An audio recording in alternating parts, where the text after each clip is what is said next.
সম্প্রতি প্রণীত ভারতীয় ন্যায় সংহিতা ভারতে হিট অ্যান্ড রানের ঘটনার জন্য কঠোর শাস্তির প্রবর্তন করেছে। এই আইন অনুযায়ী একজন অভিযুক্ত ব্যক্তি মারাত্মক দুর্ঘটনা ঘটালে এবং কর্তৃপক্ষকে রিপোর্ট না করে ঘটনাস্থল থেকে পালিয়ে গেলে জরিমানা সহ 10 বছর পর্যন্ত কারাদণ্ড হতে পারে।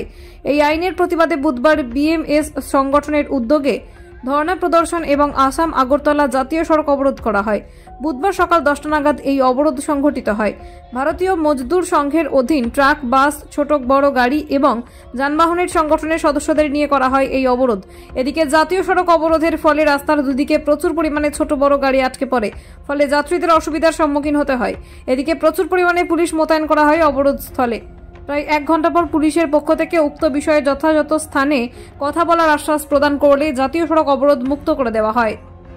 বর্তমান ভারত সরকার হিট অ্যান্ড রাইট একটা আইন লাগু করতে যাচ্ছিল, সেটার প্রতিবাদে আমাদের আজকে কত ঘন্টা ধরে মানে আচ্ছা, এটা কি মানে সবগুলো মানে গাড়ি চালকরা সবাই মিলে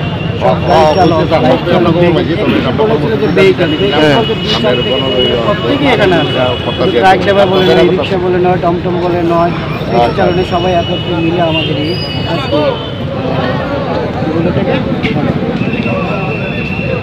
কি কারণ মানে তোমরা ডাইভার্ট করে দেন শ্রমিকরা আছে কি কারণে দিতে আছে?